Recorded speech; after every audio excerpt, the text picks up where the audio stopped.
معزز سامعین کرام، آپ سن رہے ہیں دیار اردو چینل پر مستنصر حسین تارڑ کی کتاب راغ۔ ایک چیک پوسٹ پر وہ رکے بغیر پوری تیز رفتاری سے گزر گئی۔ بیک ویو مرر میں چند حرکت میں آتے ہوئے وردی پوش اور ان کے بے یقین چہرے دکھائی دیے اور پیچھے رہ گئے۔ Murder shall breed, murder will the end of history, always in the team of justice. یہاں کراچی میں مرڈر بریڈ کرنے کی سب سے بڑی انڈسٹری اس مملکت خدا داد میں اللہ کے فضل سے قائم ہو چکی تھی۔ وہ پہلا قتل کس نے کیا تھا جس نے دوسرے قتل کے لیے انصاف کا جواز مہیا کیا؟ یقیناً ستار نقوی نے نہیں۔ دور ایک چوراہے کے درمیان میں سے، اور اس چوراہے کی دوری بالتدریج کم ہوتی جا رہی تھی۔ جلتے ٹائروں کا دھواں اطمینان اور سکون سے آسمان کو اٹھتا تھا۔ کہاں سے اٹھتا تھا؟ چوراہے کے بیچ میں سے اٹھتا تھا۔ فاکسی کے بس میں جتنی رفتار تھی وہ شاید اس سے بھی تیز جا رہی تھی، اور شوبھا ہتھیلی کی پشت سے آنکھوں کو پہنچنے کو تھی جب اس نے دھوئیں کے برابر میں سے جلتے ہوئے ٹائروں کے قریب کھڑے ایک ٹین ایج لڑکے کو سپاٹ کیا۔ نرم رخساروں اور بکھرے پریشان بالوں والے ایک ایسے لڑکے کو سپاٹ کیا جو ایک منیچر کلاسز آف روبوٹس کی مانند اطمینان سے ٹانگیں پھیلائے کھڑا تھا، اور اس کا ایک بازو گویا سلو موشن میں آہستہ آہستہ اوپر اٹھ رہا تھا، اور جب وہ بازو سیدھا ہوا تو اس کے اختتام پر جو انگلیاں تھیں ان میں ایک انگلی اس پستول کی لبلبی پر تھی جسے وہ تھامے ہوئے تھا، اور اس کی نالی فاکسی کی ونڈ شیلڈ پر فوکس ہو رہی تھی۔ شوبھا نے جان بوجھ کر نہیں، ایک اداس اور بے پرواہ اضطراری حالت میں ایکسیلیٹر کو مزید دبا دیا۔ وہ لڑکا بازو سیدھا کیے نشانہ باندھے جیسے ونڈ شیلڈ میں آنے کے لیے بڑا ہوتا گیا، اور بالآخر شوبھا اس کی ہلکی مونچھیں اور لرزتے ہونٹ ایک بگ کلوز میں دیکھ سکتی تھی جب ایک ڈھکی ہوئی دھپ کی آواز آئی، اور دوسرے لمحے وہ جلتے ٹائروں کے چوراہے سے دوسری جانب ایک اور سناٹے میں داخل ہو چکی تھی۔ اس کی ونڈ شیلڈ سلامت رہی تھی۔ بیک ویو مرر میں اسے منیچر کلاسز آف روبوٹس سڑک پر گرا ہوا دکھائی دیا۔ پستول ابھی تک اس کی انگلیوں میں پھنسی ہوئی تھی۔ اس نے دیر کر دی تھی۔ ہم اپنے آس پاس سے کب تک لاپرواہ رہ سکتے ہیں جب تک کہ آپ کے اپنے کلیجے پر ہاتھ نہیں پڑتا؟ Murder shall breed murder. Lyari ایک بے آسرا منظر تھی، بے ترتیبی، گندگی، غربت، حیوانی سطح کی، کسی بھی سطح کی انسانیت کی رہائش کے لیے ناموزونیت۔ آپ تب یقین کرتے تھے جب اسے دیکھتے تھے۔ بازار بند تھے۔ مرزا یار کی غیر موجودگی میں بھی گلیاں سونی تھیں۔ ایک دکان کے نیم دار دروازے میں سے قمیض تیری کالی سونے پھلاں والی باہر ایک خوف زدہ حالت میں سنائی دے رہی تھی۔ برآمدوں والے اسکول کی پوری عمارت خاموش اور خالی تھی۔ اندر کوئی بھی نہ تھا، لیکن وہاں آثار تھے کہ یہاں تھوڑی دیر پہلے کچھ آبادی اور کچھ شور تھا۔ شوبھا نے برآمدوں کا ایک چکر لگایا۔ ایک بلیک بورڈ پر مسلمان ایک امت ہیں، ایک گھسا ہوا سفید چاک اور ایک ڈسٹر۔ وہ فوکسی کی عافیت میں واپس آ گئی۔ بابا راستے میں ہوں گے، اسی چوراہے میں سے گزریں گے جہاں ٹائر جل رہے ہیں اور کلاسز آف روبوٹس گرا پڑا ہے، یا شاید اس کی جگہ ایک اور ٹین ایج کلاسز نے لے لی ہے، اور وہ بازو اٹھائے اپنی جانب آہستگی سے سفر کرتے سپورٹ سائیکل پر جھکے بابا کا منتظر ہے۔ تنگ گلی میں سے کار بیک کرتے ہوئے اسے بہت دیر لگی، اور ایسا ہی تھا۔ وہ آس پاس سے لا تعلق سپورٹ سائیکل کے ہینڈل پر جھکا، اپنے آپ میں مگن اور بے پرواہ ایک مخصوص دباؤ کے ساتھ پیڈل مارتا اس چوک کے نزدیک ہو رہا تھا، اور وہ دھواں تو تب دیکھتا اگر نگاہ اٹھا کر سامنے دیکھتا، اور تب اس کے عین پیچھے شوبھا نے بریک پر پاؤں رکھ کر ہارن پر ہاتھ رکھ دیا اور اسے بےتابی سے مسلسل بجانے لگی۔ وہ کسی بھی ہارن پر قطعی طور پر متوجہ ہونے کی صلاحیت نہ رکھتا تھا، لیکن اس کے کان اس ہارن سے آشنا تھے اور ہمہ وقت منتظر رہتے تھے۔ مردان خان نے فوراً پاؤں سڑک پر رکھ کر سائیکل کو روکا اور مڑ کر دیکھا۔ اس دوران شوبھا ایک مکمل طور پر حواس بافتہ شخص کی طرح جو کہ وہ تھی تیزی سے کار سے اتری اور مردان کے پاس دوڑتی ہوئی آئی۔ اس نے اسے کچھ نہیں کہا، لیکن پوری قوت سے اس کی آستین پکڑ کر اسے سائیکل سے الگ کیا اور تقریباً دھکیلتی ہوئی کار تک لے گئی۔ آپ بیٹھیں بابا، کیا ہو گیا ہے؟ آپ بیٹھیں۔ اس کے لہجے میں اتنا حکم تھا کہ وہ یقین نہ کر سکا کہ یہ دھیمی آواز والی شوبھا۔ وہ چپکے سے بیٹھ گیا۔ شوبھا اسی مخبوط الحواسی میں واپس گئی اور سائیکل اٹھا لائی اور اسے کیریئر پر رکھ دیا، جہاں وہ کسی ایک دھچکے سے آسانی سے گر سکتی تھی، اور پھر اپنی نشست پر بیٹھ کر چابی گھما دی۔ کیا ہو گیا ہے؟ مردان نے پھر کہا۔ میں تو کچھ حیران پریشان اور کچھ جنگل بیابان۔ ہاں، شوبھا نے ایک مرتبہ پھر ہتھیلی سے اپنی آنکھوں کو پونچھا۔ کچھ ہوا ہے؟ مردان واقعی پریشان نہیں، اگرچہ تینوں بیرکوں کی جانب جانے والا کچا راستہ بھی شہر کی طرف ویران تھا، لیکن جو ہی فاکسی کے ٹائر اس پر آ کر دھول کو اتھل پتھل کرتے اس کے ذروں کے غبار کو فضا میں بلند کرنے لگے، تو شوبھا نے مدتوں بعد ایک گہرا سانس لیا جو اس کی بدن کی ہر رگ اور ہر نس میں گیا۔ مردان نے اس کے حواس کی واپسی کو محسوس کیا اور بھنچی ہوئی ہتھیلیوں کو کھول دیا۔ بیٹ مین بشیر صبح سے بے آرام اور بے چین تھا اور بار بار کانوں پر لٹکتی سفید جھالر میں انگلیاں چلاتا تھا، اور بیرک سے نکل کر کبھی برآمدے میں کھڑا ہوتا تھا، کبھی وہاں سے نکل کر کچے راستے پر کسی واضح مقصد کے بغیر چلنے لگتا تھا، رکتا تھا، ہتھیلی آنکھوں پر جما کر وہاں تک نگاہ دوڑاتا تھا جہاں سے تار کول کی سڑک میں سے یہ دھول اٹا راستہ الگ ہوتا تھا، اگرچہ وہ مقام نظر کی اختتامی حدود سے بہت پرے تھا، اور پھر جھالر میں کھجلی کرتا ہوا برآمدے میں واپس آ جاتا تھا۔ بالآخر اس نے دھول کا غبار دیکھا۔ اس میں اس کی جانب سفر کرتی فاکسی نظر تو نہ آئی تھی، لیکن اس کی دھول کے پھیلاؤ کو جانتا تھا کہ اس کے اندر ملفوف شوبھا کی فاکسی ہوگی۔ اس نے ایک شانت سادھو کی طرح بیرک میں آ کر چائے کے لیے پانی رکھ دیا اور انتظار کرنے لگا۔ حیرت انگیز طور پر، بلکہ حیرت ناک طور پر بھی، سپورٹ سائیکل بغیر کسی بندھن کے کیریئر پر مسلسل کھسکتی اور جھولتی ہوئی، گم ہوئے گرے بغیر ابھی تک وہیں قائم تھی۔ کیریئر پر تم نے زندگی میں پہلی مرتبہ کسی اسٹریچر پر ایک عام، بے نام، بے تعلق جسم کی بجائے ایک ایسے اکڑے ہوئے جسم کو دیکھا ہے جسے تم پہچانتی تھی، اور تم نے شوبھا اس جسم کو چلتے پھرتے، ہنستے اور آنکھیں جھپکاتے اور کبھی تم پر ایک توصیف بھری نظر ڈالتے بھی دیکھا تھا۔ انسان صرف اس روز مکمل ہوتا ہے جب وہ اپنے کسی عزیز کی لاش کو دیکھتا ہے، اس سے پیشتر وہ اپنے آپ کو، اپنے جاننے والوں کو ہمیشہ کے لیے وجود میں برقرار رہنے کے لائق سمجھتا ہے اور بقیہ دنیا کی فنا سے الگ سمجھتا ہے۔ صرف اس روز جب وہ کسی عزیز، کسی دوست، کسی جاننے والے کو بے جان اور نیم دہ فرائی انڈے کی بے جان زردی جیسی آنکھوں کو دیکھتا ہے، آنکھیں جو متوجہ نہیں ہوتیں، لا تعلق رہتی ہیں، جہاں آپ دیکھتے ہیں وہاں نہیں دیکھتی، اور کھلے منہ کے اندر تک کی زردی بے جان ہو جاتی ہے، اور وہ غسل دیتے ہوئے بے اختیار ایسے ہلتا ہے جیسے کسی جوہڑ میں تیز ہوا کے چلنے سے لہروں کے زور سے کوئی ایک سرکنڈا ہلتا ہے، تب وہ مکمل ہوتا ہے۔ شاید وہ کوئی اور ہو، موت میں سب کوئی اور ہو جاتے ہیں۔ زندگی اور موت میں کیسے لامتناہی طویل فاصلے ہیں، یہ کیسے ہو سکتا ہے کہ موت میں بھی انسان وہی رہے جو کہ وہ تھا۔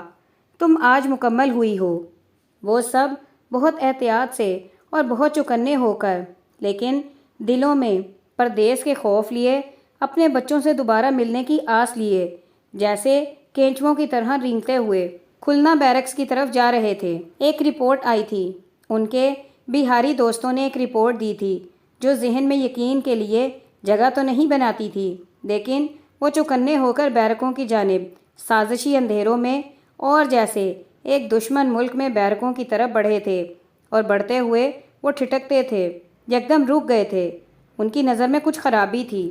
اسپین یا بنگال میں کچھ بھی ٹھیک نظر نہ آتا تھا، ہر شے الٹی تھی، اور اسی لیے وہ سب الٹے نظر آتے تھے۔ کھلنا بیرکوں کے شتیروں سے لٹکے ہوئے، انہیں اپنی مرضی سے شتیروں کے ساتھ بند کر الٹے لٹکنے کی کیا ضرورت تھی؟ وہ تقریباً 2 پلٹونیں تھیں۔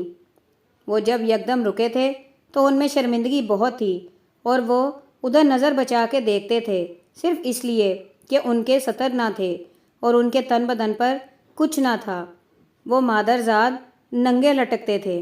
شاید انہیں ننگے کہنا بہت مناسب نہ تھا، کیونکہ ان کے نفس کٹے ہوئے تھے اور وہاں صرف خون کے لوتھڑے تھے، اور ان کے کان بھی نہیں تھے، اور ناکیں صرف 2 سوراخ تھے اور خون تھا جمع ہوا۔ انہیں بے خبری میں مکتی باہنی نے آ لیا تھا اور پورے بنگال کا بدلہ ان کے کانوں، ناکوں اور نفسوں سے لیا تھا۔ وہ ایک عجیب بے ہنگم ردھم کے ساتھ الٹے جھولتے تھے۔ ہر ایک کے سر میں ایک سودا تھا، ایک سوراخ تھا جس پر سیاہ خون کے پپڑیال جمے ہوئے دھبے تھے۔ کیپٹن مردان سب سے پہلے اپنی فورس سے الگ ہو کر ان کے قریب ہوا تھا، اور وہاں اس نے اپنی گردن ٹیڑھی کر کے ان کے خد و خال پہچاننے کی کوشش کی تھی۔ بہت فخر والے اور کڑیل جوان جنہیں جنگ کا چارہ بنایا گیا تھا۔ کھلنا بیرکس میں وہ بے بس پتلیوں کی طرح الٹے لٹکتے تھے، اپنے کچھ اعضاء کے بغیر۔ کیپٹن مردان ہونٹ بھینچے، ضبط کیے ہوئے، گردن ٹیڑھی کر کے جھکا ہوا، ان کے چہروں کے مقابل ہوتا ہوا چلتا جا رہا تھا، جب اس نے کیپٹن علی شیر کے کھلے ہوئے منہ اور بغیر کانوں کے اور بغیر ناک کے چہرے کو دیکھا۔ شاید اس شے کو کچھ اور کہتے ہوں جو ناک اور کانوں کے بغیر ہوتا ہے، چہرہ شاید نہیں۔ یہ لوگ ظلم کرنے نہیں آئے تھے۔ کیپٹن علی شیر تو بالکل نہیں۔ اسے تو جیمز ڈین پسند تھا، ریبل وداؤٹ اے کاز پسند تھی، لیکن وہ ہمیشہ کاز کے لیے ریبل کرتا تھا، اعتراض کرتا تھا، ہمیشہ انکار کرتا تھا۔